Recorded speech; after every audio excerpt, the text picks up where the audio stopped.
Look, if you've ever felt completely lost just staring at a massive wall of dumbbells or totally overwhelmed by the endless sea of online diet advice, you are in exactly the right place.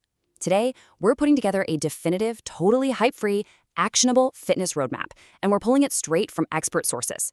We are cutting through all that extra noise to build your routine from the ground up.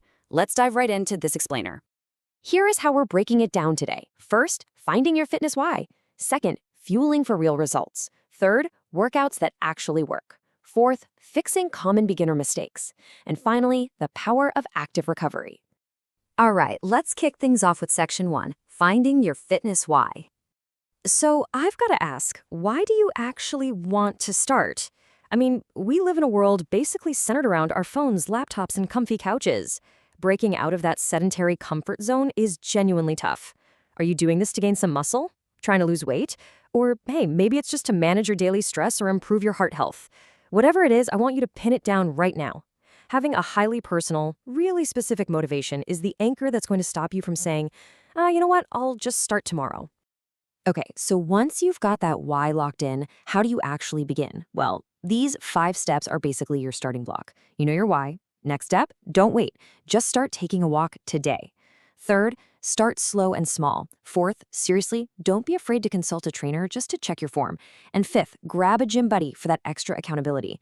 Now, a really cool, highly effective approach for beginners is something called the 3-3-3 rule. That just means working out 3 times a week for 3 weeks, doing at least 3 basic exercises per session. It is literally the perfect bite-sized way to ease into fitness without totally shocking your body or blowing up your busy schedule. Moving right along to section 2, fueling for real results. You know how it is. When people try to eat healthier, they usually try to change absolutely everything all at once, which is a one-way ticket to Burnout City. Instead, I want you to focus on the big rocks. These are the habits that actually move the needle. Eating enough protein, staying hydrated, and sticking to minimally processed whole foods. People get so easily distracted by the small pebbles. Switching to some trendy almond milk brand, hopping on a weird fad diet, or dropping cash on fancy supplements.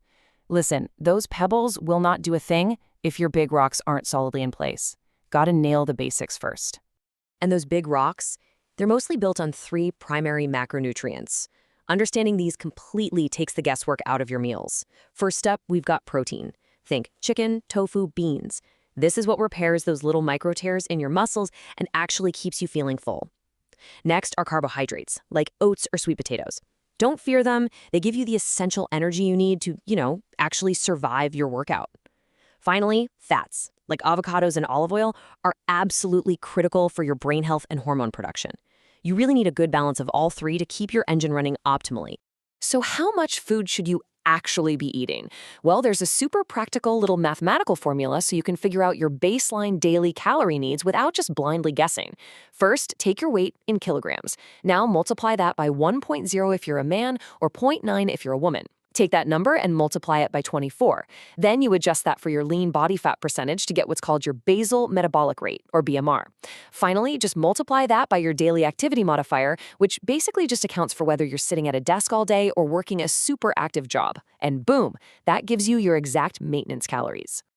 Now, if your goal is weight loss, you need to eat just slightly below that maintenance number. That's a calorie deficit. But listen to me closely on this. Achieving a deficit is definitely not about starving yourself. No way. It is all about making sustainable habit tweaks. Load up on highly satiating proteins so your stomach isn't constantly rumbling. Ditch those sugary sodas that are just secretly drinking up your calorie allowance. Try drinking some water about 30 minutes before you eat. Stay active outside the gym and swap out those highly processed foods for whole grains. These tiny little shifts create a deficit totally naturally and comfortably. All right, diving into section 3, workouts that actually work. I need you to know that you absolutely do not need a heavy, terrifying barbell right out of the gate to see results. A simple, super inexpensive resistance band, it's basically magic for mastering your form safely.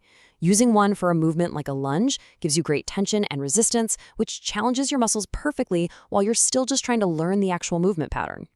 And hey, everyday household items can totally become your home gym equipment.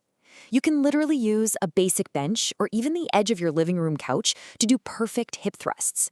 You just plant your feet shoulder width apart on the floor, rest your upper back on the couch, hinge at the hips, and drive up right through your glutes. This completely eliminates the excuses. Don't have a gym membership? Who cares? You've got everything you need right in your living room. Let's pivot to section 4, fixing common beginner mistakes. The first massive mistake I see all the time, going way too light for way too long. Listen, if the last few reps of your set feel totally effortless, your muscles literally have zero reason to adapt and grow. The fix for this is called the 2-rep rule. It's all about progressive overload. Basically, you should only stop a set when you feel like you could physically complete maybe 2 or 3 more reps with perfect form and no more.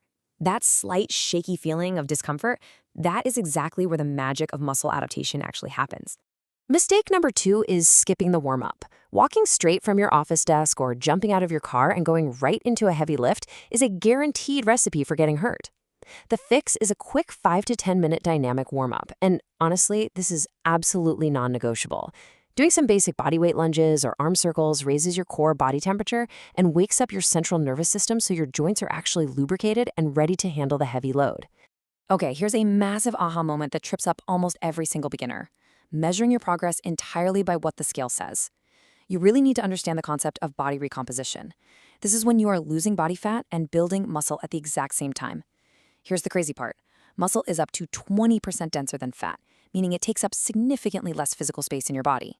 So you might be getting way leaner, tighter, and stronger, but that static number on the bathroom scale might not budge a single inch. Seriously, ignore the scale. Track how your clothes are fitting and how strong you're feeling instead. And finally, section 5, the power of active recovery. Time for a physiological reality check. You actually do not build muscle while you're at the gym lifting weights. I know, right? Lifting creates these tiny little micro tears in your muscle fibers. The actual growth, the physical rebuilding of the tissue, happens while you're at home resting and sleeping. Skipping your rest days just leads straight to overtraining, severe mental burnout, and injuries. Giving your body a scheduled, intentional break is when you actually cash in on the rewards of all your hard work. But hold on, let's clarify something. A rest day doesn't necessarily mean just potatoing on the couch, doing absolutely nothing. Active recovery is an incredibly effective strategy. Going for a light 30-minute walk, doing some yoga, some mobility stretching, or even doing some super low-intensity bodyweight squats acts as a flush for your system. This light movement keeps your blood flowing, clears out nasty metabolic waste like lactic acid, and drastically reduces that awful feeling of muscle soreness. Wow, okay, we have covered the mindset, the nutrition math, the home workouts, the big mistake fixes, and the recovery strategies.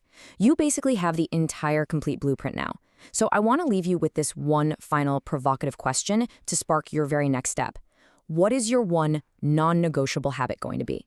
Starting right now, today, what is the one single thing you will absolutely commit to doing for your health no matter what happens? Pick it, write it down on a sticky note, and take action. Thank you so much for joining me on this explainer. Keep learning, keep moving, and I'll catch you next time.